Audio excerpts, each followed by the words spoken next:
I've changed a lot over the years, but I don't think of myself as being old. I'm still young, and I can still do everything that I've always done. Alby's been off the grid for, what, 20 years or whatever, 30 years?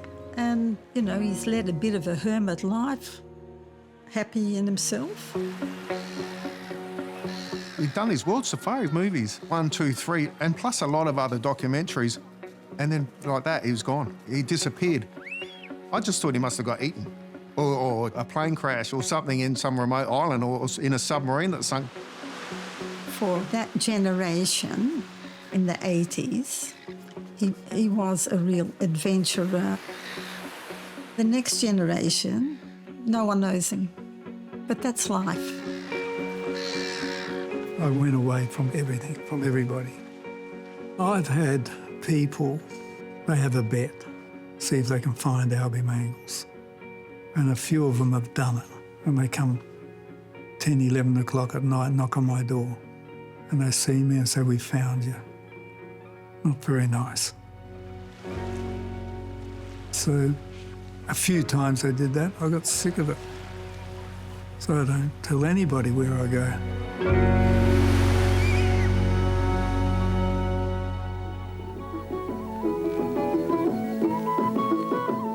World Safari, 80,000 miles across 4 continents, 6 years in the making. When I was young, like I think every young guy, we all wanted to be Alby Mangels. They don't make adventurers like Alby Mangels anymore. He's dodged bullets, survived crashes, endured the harshest of conditions, and gazed upon some of the world's most endangered creatures. What drives this Australian who was born for adventure? What makes him tick?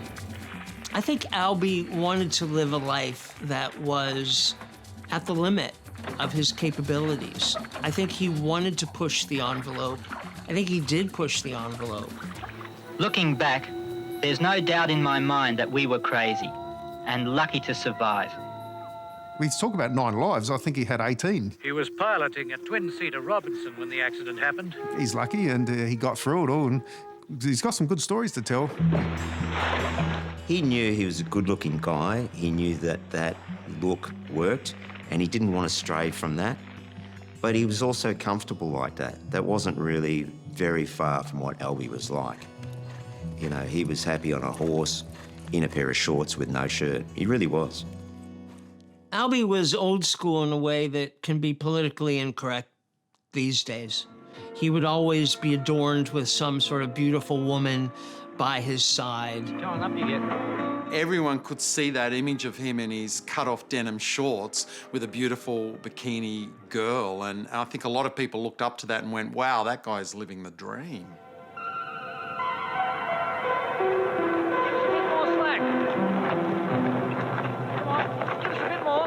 There are many professional adventurers who need to push the edge.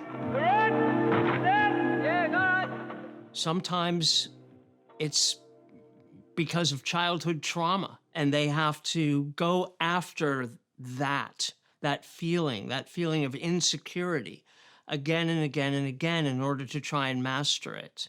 To talk about my childhood, it's a long time ago. I don't know how good my memory is.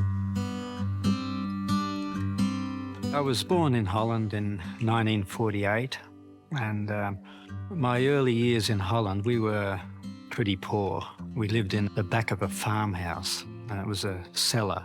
Well, the whole family, we were in that one room, and we had cupboards where my brother and I slept in the cupboard and Rhea slept in another cupboard. Yeah, we didn't have a lot of money, you know, not like people have today. Oh, no. Australia's where the streets were lined with gold. Kangaroo. We were told. We came to Australia in 1955.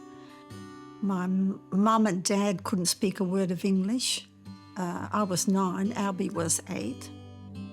Never getting married and settling down. probably had a bit to do with Mum's influence on me. Mum and Dad, yeah, they did break up. We sort of ran away, Mum and 3 kids, and we came and lived on the River Murray in a boat. And that's where I was brought up. Well, this is my hometown here, Murray Bridge, old stomping ground. Then my mother had a second relationship, and that one wasn't that good, and I think it affected me a lot. The atmosphere in the house was awful, terrible, and I couldn't wait to get out of the house. Alby left school at about 13. He was a free spirit then. I could just barely read and write. I met up with this builder called Les Stone. He brought me into the partnership, and I felt it'd be good for me, you know, because I never had a father figure. He was only about 15 years old. Very good worker and quite a good personality, and he ended up quite a good bricklayer, actually. Here we are now at the cemetery where Mum was buried. Mum got sick when I was about 16, 17. Mum led a terrible life because of relationships. And I do believe it killed her in the end with cancer. In the end, it wasn't a life. And I wasn't happy to see her go, but, well, you know, nobody likes to see their mum in pain. I think his family life had been pretty tough. And I think he probably just got to a point where he said, well, if I'm going to make something in my life, it's going to be me that makes it. And so I think he was driven. An idea started to come into my head to go around the world and film it and make an adventure film. All over the countryside. I think at the time there was the Leyland brothers. Ask the Leyland brothers. And I thought, well, I could do that, you know, but on a world basis. And he said, you're going to travel around the world and all this, and I made a joke of it, and I said, oh yeah, I believe that when I see it. When people say things like that, well, it gives you the determination to maybe prove them wrong. Alby and John left Adelaide early on a Sunday morning. So I got together with a friend, John, a $300 camera, and we took off north up to Darwin. People thought, you know, you're mad. And then we heard about the oldest yacht still sailing in the world, run by 2 Swedish skippers. It was like a dream, and we knew right then that this was the way to travel.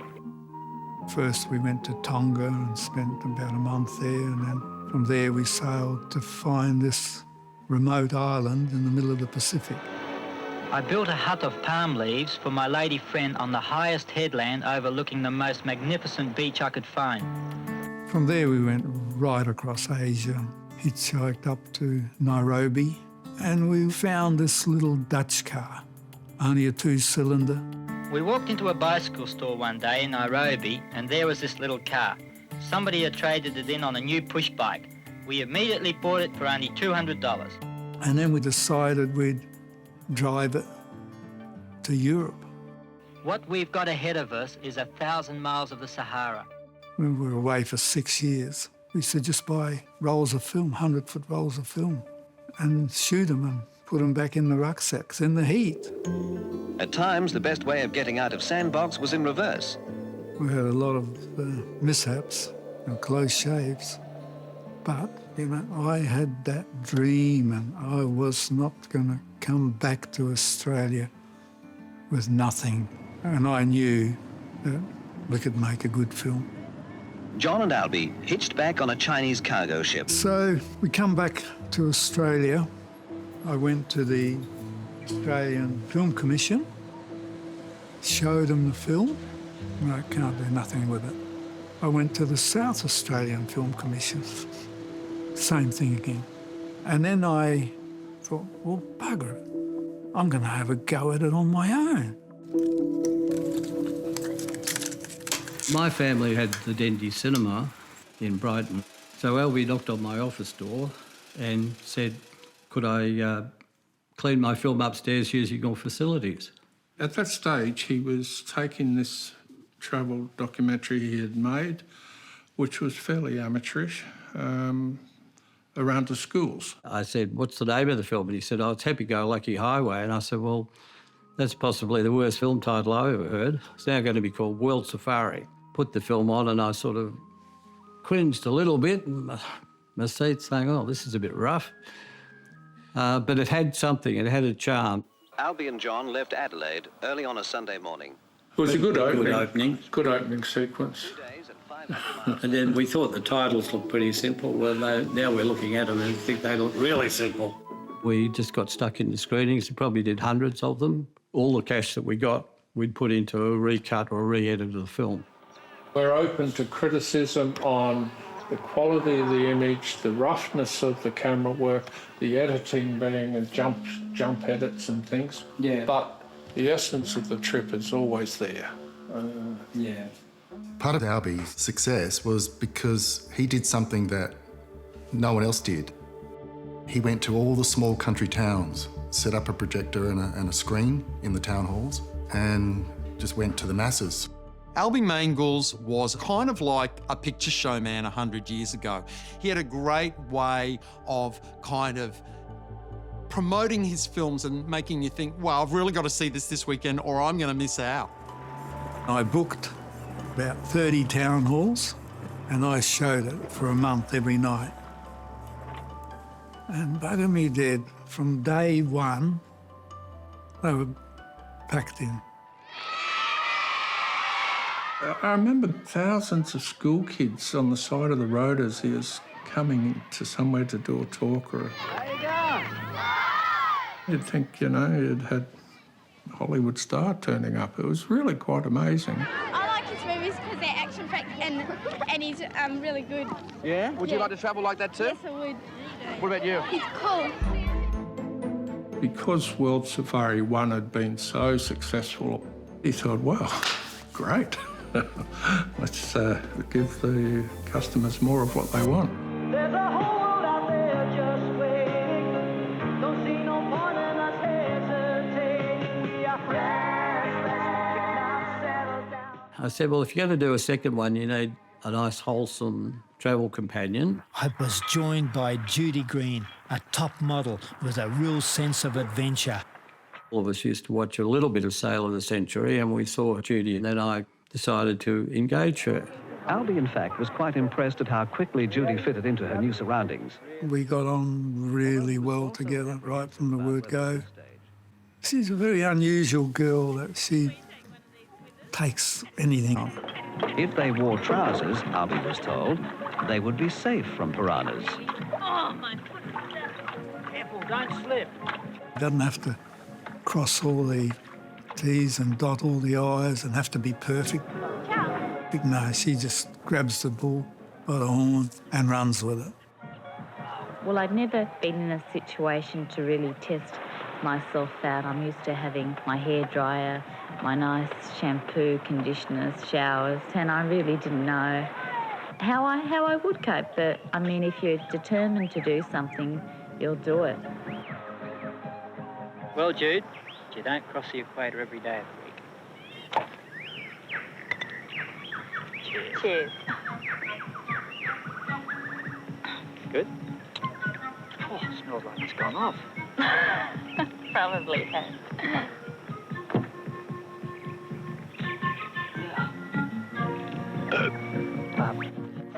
We were going to do the full length of South America. And then not far down the track, we had a very bad accident. I don't know what happened yesterday. We just collided with a bus. The phone rang, you know, middle of the night here. Judy had been severely injured and that Alby wasn't in great shape. They're in hospital now, in the middle of the Amazonia. I feel absolutely wretched. And Judy is a lot worse than I am. She stayed in hospital over there for quite some time. There was minor improvement on each day, but it was a very critical situation. Got airlifted back to Australia, and it took about a year for both of us to recover. World Safari 2 is sort of two segments. There's up until Alby and Judy had the accident, and then when I started was once he was fit enough and well enough to continue the story on. Judy wasn't able to come back. She was still trying to get better. It has been arranged that cameraman Jeff Hall will meet me at the edge of the Andes. I'm starting to wonder whether I'll get out of this jungle and whether Jeff will be there to meet me. In World Safari 2, I meet up with Alby in some village in South America, and I arrive on a donkey in a poncho. I didn't really meet up with Alby that way. You know, I flew to South America and away we went. But I don't think that breaks the story. You know, that's just a bit of colour. Now it was Destination Lima. I think the innocence of the films is definitely a key part of the success. They felt somewhere between a home movie and a David Attenborough film. There was a military escort on board to protect the passengers from the rebel guerrillas in the area. I don't do much research, and I just go, and that's when things happen. That's when things go wrong. And that's good for the film. 1 minute later, the train was ambushed by terrorists. We had a lot of scary moments. You are put in some situations that you have no control of, and it's happening, and you just got to deal with it. In the second part of World Safari 2, Alby met a young lady on the journey, and she became very much a part of the movie. It turned out she was desperate to get to Santiago, Chile. And that's very much Alby. It just sort of meets up with someone, and then all of a sudden you're in the film.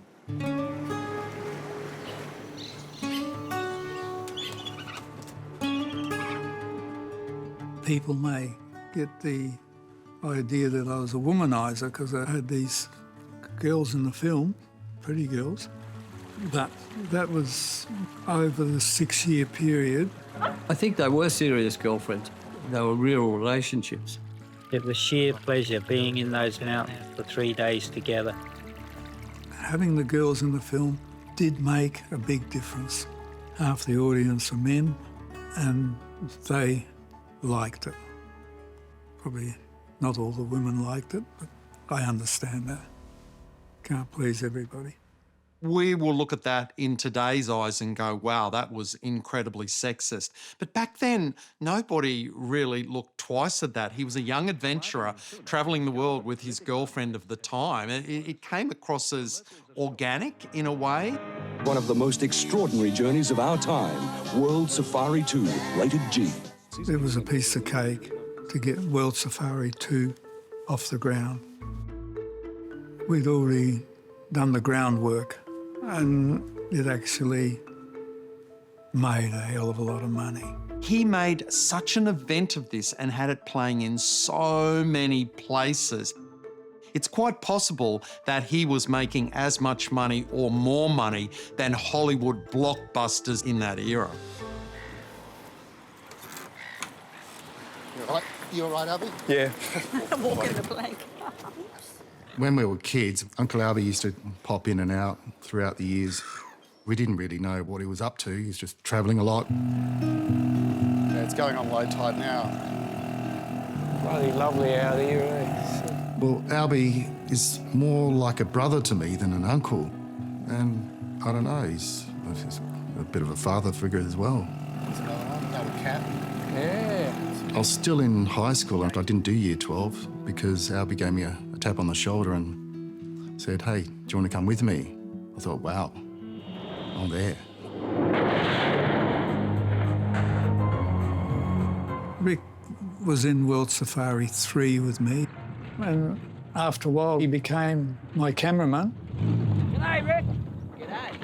Tell you what, man, she's hard going around here. Rough, was it? I thought it was wonderful. And I knew that Alby, as his uncle, would take care of him, and Rick would take care of his uncle.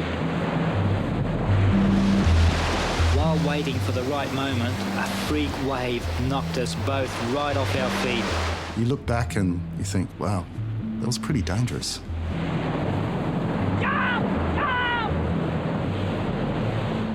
Yeah, anyway, it's part of the thrill of it, I suppose. We were both wet right through, but boy, was I glad to have Rick back. You made it! When I made World Safari 3, there's a feature film and then there's the documentaries that come after it. I promoted World Safari 3 as a feature film, but Channel 9 had already started promoting the series. So nobody came to the feature. I think that old-time sort of filmmaking had run its path. Up! Go up! That's what I'm trying to do. Hurry! Hurry! Ah! If you look at what's going on in cinema in general by the time he releases World Safari 3, people are staying at home now with their home video VHS machine. So I think his market had shrunk a little bit, and I think that he was perceived by the audiences doing the same thing, as opposed to taking it to a different level. Well, it costs a lot of money to set up for an exhibition and distribution of a film. And then when the ticket sales weren't there to support the early investment, what do? Got too big for my boots. So I went broke. Lost everything. Helicopters, planes, farms. So that was a full circle. I had a lot of debt. How are you, fellas? And I had a lot of staff. And I couldn't pay them. Alby, enthusiastic with his life and projects and getting people involved with him, would promise them things that he couldn't actually fulfil. Alby Mangels seems more at home with his dogs than with people, especially when it comes time to front up to the media, which he says has never missed a chance to tear him down. People who had a grudge to settle against Alby, they sunk the boot in. Well, it's really all manufactured from beginning to end. Cameraman and chopper pilot Graham Gillies. Creative film work. That's a kind term for it. You're actually galloping downhill there. Well, a little bit of a hill. The camera's on a bit of a tilt. Oh, you tilted the camera to make it... Well, you have to do something to make it a bit more real, don't you? Of course. There's fake film sometimes. What's the big deal about that? A little bit of poetic license, you know? And it was nothing serious. Nothing. All the adventures, they were real. You're trying to make a show and you're trying to make it interesting. Keep tracking, Rick. Towards the ridge. And you have to do a few things here and there to snazz it up a bit. Alby, I'm losing control. Right. Come out! Come out! Alby didn't see it as trying to cheat people or deceive them or anything. As far as he was concerned, it was just tying the film together. Well, when those current affair programs came out, I think it really shocked him and took him by surprise, and he was devastated to think that, you know, people could just turn on you like that. You know, they all want to can me and they all want to knock me down and they all got something to say. 60 Minutes, everybody, all wants to get into me. I'm sure he was devastated. You know, I mean, you go from the top of the hill and all of a sudden you come tumbling down and your name's not what it used to be. It must have been pretty hard. Then he went overseas and forgot about Australia for a little while, and I think it really hurt him. Well, it knocked hell out of me, and I just took off and went and hid in the bush. There's not much wind.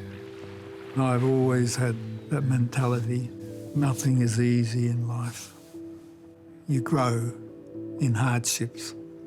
So, to me, it was about one of the hardest ships that I had to face, and I had to overcome it. Doesn't this make you want to buy another boat? Yeah. After World Safari 3 sort of didn't work out, I think he wanted to give it away. And then he just thought, this is all I know. So he thought, I'll just give it another go. Kept doing docos because he had another market in America. Then we made our way into a tributary of the Amazon. In the late 90s, the Travel Channel bought a lot of the old Alby Mangels television shows and films because they were cheap. But these programs worked. They started to rate. And we decided to continue by commissioning an entirely new series made for the American market called Adventure Bound. This is a feedlot in Africa. We were aware that Alby brought a sort of dubious reputation, but at the same time, we also understood Australian culture, that Australians love to knock people off the pedestal once they've reached a certain height. Wait up, there's something there. I mean, the bottom line was, at that moment, Alby was good for our business,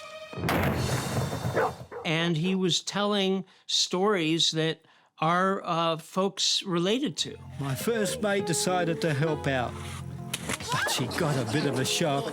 We had great success. They loved it.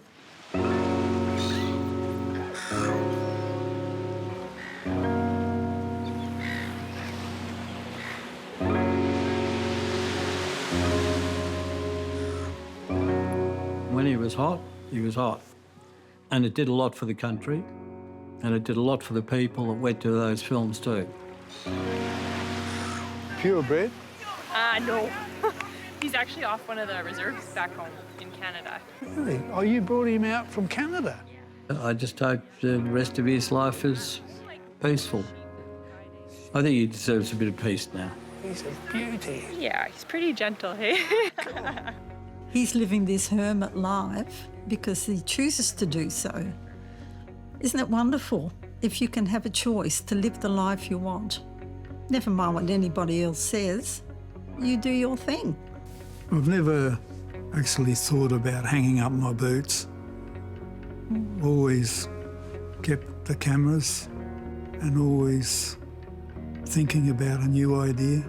He's still going, you know. He talks to me sometimes about, we want to go to Darwin, and on the way back, let's do a little adventure. You know, let's go and do some filming on the way back. So it's still in his blood. So he got a bit of other breed in him, has he? I think husky. Alby would have done what Alby did, whether cameras were rolling or not. Alby was who he was. I think that Alby Mangels' legacy is that he gave people the travel bug. I don't think we'll ever understand how many kids sat there and just went, this is amazing, I want to be just like him. If you have a big enough dream, you can make it work. And that's what I want to relay on to the kids today. Go and see my film and then go and take on what you want to take on and stick to it. It can be done.